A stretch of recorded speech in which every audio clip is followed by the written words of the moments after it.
भारत ने बुधवार 1 जनवरी को 2025 को रक्षा सुधारों का वर्ष घोषित किया और कहा कि इसका उद्देश्य तीनों सेवाओं के बीच तालमेल को बढ़ाने के लिए एकीकृत थिएटर कमांड्स की शुरुआत करना और सेना को एक तकनीकी रूप से उन्नत और युद्ध के लिए तैयार बल में बदलना होगा। रक्षा मंत्रालय द्वारा योजनाबद्ध सुधारों का व्यापक उद्देश्य रक्षा अधिग्रहण प्रक्रियाओं को सरल और समय संवेदनशील बनाना, प्रमुख हितधारकों के बीच गहरी साझेदारी सुनिश्चित करना, दीवारों को तोड़ना, अक्षमताओं को समाप्त करना और संसाधनों के उपयोग को अनुकूलित करना है। रक्षा मंत्री राजनाथ सिंह ने कहा कि ये सुधार अद्वितीय रक्षा तत्परता में प्रगति के लिए नींव रखेंगे और 21वीं सदी की चुनौतियों के बीच भारत की सुरक्षा और संप्रभुता सुनिश्चित करेंगे। रक्षा मंत्रालय का थिएटर कमांड्स पर ध्यान महत्वपूर्ण है क्योंकि इसने 2025 में इस सुधार मेजर को लागू करने की योजना का संकेत दिया है। थिएटराइजेशन मॉडल के तहत सरकार सेना, वायुसेना और नौसेना की क्षमताओं को एकीकृत करने और युद्धों और संचालन के लिए उनके संसाधनों का इष्टतम उपयोग करने का प्रयास कर रही है। थिएटराइजेशन योजना के अनुसार प्रत्येक थिएटर कमांड में सेना, नौसेना और वायुसेना की इकाइयां होंगी और सभी एकजुट रूप से एक निर्दिष्ट भौगोलिक क्षेत्र में सुरक्षा चुनौतियों का सामना करेंगी। वर्तमान में सेना, नौसेना और वायुसेना के अलग-अलग कमांड हैं। 2025 को रक्षा सुधारों का वर्ष घोषित करने और इसके तहत व्यापक उद्देश्यों को अंतिम रूप देने का निर्णय श्री सिंह की अध्यक्षता में एक उच्च स्तरीय बैठक में लिया गया।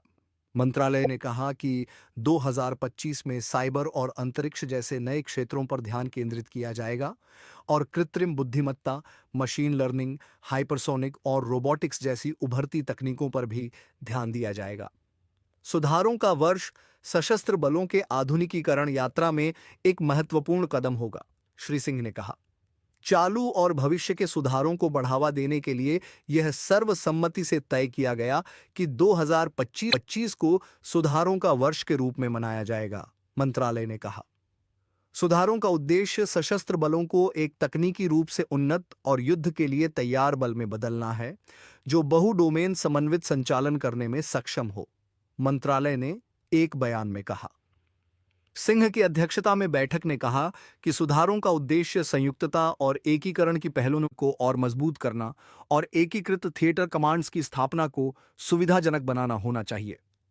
मंत्रालय के अनुसार यह सहमति बनी कि भविष्य के युद्धों को जीतने के लिए आवश्यक रणनीतियां, तकनीकें और प्रक्रियाएं भी विकसित की जानी चाहिए। बैठक ने संयुक्त ऑपरेशनल आवश्यकताओं और संयुक्त ऑपरेशनल क्षमताओं के लिए साझा समझ विकसित करने के लिए अंतर सेवा सहयोग और प्रशिक्षण की आवश्यकता पर भी जोर दिया। इसके अलावा यह भी जोर दिया गया कि अधिग्रहण प्रक्रियाओं को सरल और समय संवेदनशील बनाना चाहिए ताकि तेज और मजबूत क्षमता विकास को सुविधाजनक बनाया जा सके। रक्षा सुधारों का उद्देश्य रक्षा क्षेत्र और नागरिक उद्योगों के बीच प्रौद्योगिकी हस्तांतरण और ज्ञान साझा करने के लिए कदम उठाना और सार्वजनिक निजी साझेदारियों को बढ़ावा देना है, जिससे व्यापार करने में आसानी हो। बैठक में रक्षा पारिस्थितिकी तंत्र में विभिन्न हितधारकों के बीच सहयोग पर ध्यान केंद्रित करने और दीवारों को तोड़ने की आवश्यकता पर भी बल दिया गया। मंत्रालय ने यह कहा कि भारत को रक्षा उत्पादों के विश्वसनीय निर्यातक के रूप में स्थापित करने के लिए काम करना चाहिए, अनुसंधान और विकास को बढ़ावा देना चाहिए और भारतीय उद्योगों और विदेशी मूल उपकरण निर्माताओं के बीच साझेदारी करनी चाहिए। इसके अलावा यह भारतीय संस्कृति और विचारों में गर्व पैदा करने, स्वदेशी क्षमताओं के माध्यम से वैश्विक मानकों को प्राप्त करने में आत्मविश्वास को बढ़ावा देने और आधुनिक सेनाओं से सर्वोत्तम प्रथाओं को अपनाने की आवश्यकता की वकालत की, जो देश की परिस्थितियों के अनुकूल हो। इस एपिसोड को देखने के लिए धन्यवाद।